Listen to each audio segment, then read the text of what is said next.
semua dipantau. Setiap kita dapat berita penangkapan kapal, itu penetapan penenggelamannya 1 minggu kemudian.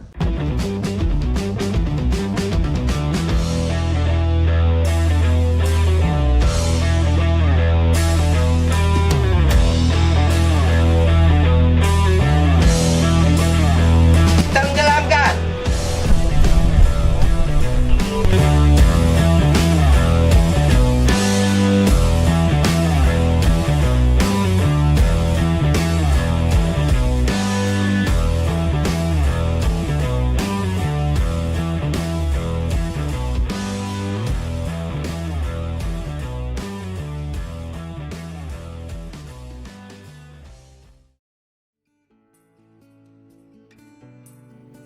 Sri Pujiastuti sebagai Menteri Kelautan dan Perikanan dikenal dengan kebijakannya untuk mensejahterakan nelayan melalui bantuan kapal dan sarana penangkapan ikan.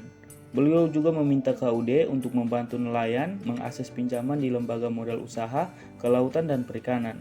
Beliau dikenal sebagai pribadi yang ramah, solutif, dan dapat diandalkan. Terbukti dengan seringnya melakukan kunjungan ke daerah pesisir untuk sekedar mendengar keluhan para nelayan atau sekedar makan dan minum di warung kopi. Dengan memiliki slogan "Kalau tidak makan ikan saya tenggelamkan" itu meningkatkan konsumsi ikan nasional secara per kapita. Di sini saya akan menjelaskan tentang nilai-nilai akuntabel dan kompeten dari role model tokoh berhala kelompok kami, Ibu Susi Pujiastuti, mantan Menteri Kelautan dan Perikanan.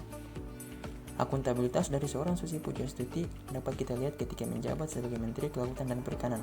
Beliau terkenal dengan sosok yang bertanggung jawab dan berintegritas tinggi. Beliau rela melepas jabatannya sebagai direktur dalam bisnisnya selama menjabat sebagai Menteri Kelautan dan Perikanan untuk mencegah terjadinya konflik kepentingan.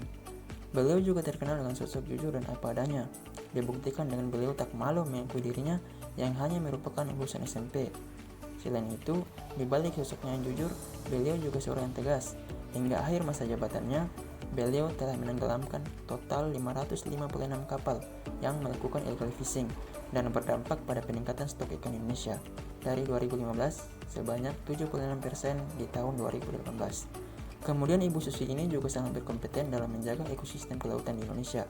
BNSP memberikan sertifikat kompetensi berprofesi bidang kelautan dan perikanan level 9 atau setingkat dengan doktoral pada bidang akademik kepada Ibu Susi Pujiastuti.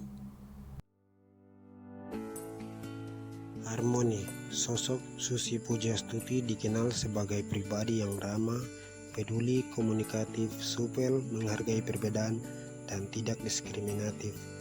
Oleh karena itu, ketidakberadaan beliau sangat dirindukan. Bukan hanya memerintah, Susi Pujiastuti juga seringkali ikut terlibat dalam aksi yang dilakukan bersama masyarakat dengan tanpa membedakan tingkat pendidikan dan status ekonomi. Loyalitas kepada negara merupakan ruh bagi perwujudan nasionalisme setiap warga negara.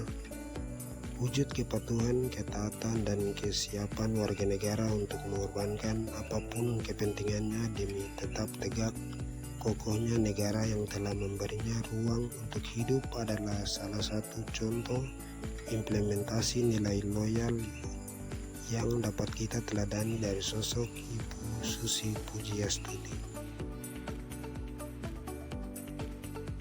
Nilai adaptif dan kolaborasi yang terdapat dalam diri Ibu Susi.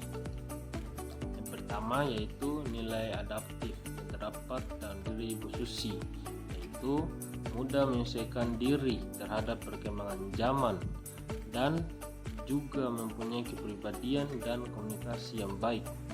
Kepribadiannya menjadikan ia memiliki sifat sosial yang baik dalam bersosial dan berperilaku terhadap orang lain.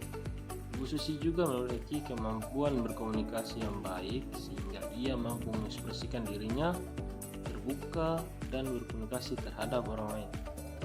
Yang kedua, nilai kolaboratif yang terdapat dalam diri Ibu Susi, yaitu ia mengikuti berbagai organisasi dan pertemuan penting di dalam maupun di luar negeri agar nilai yang dihasilkan dari aliansi antara dua atau lebih bertujuan untuk menjadikan lebih kompetitif dan lebih memajukan bangsa Indonesia.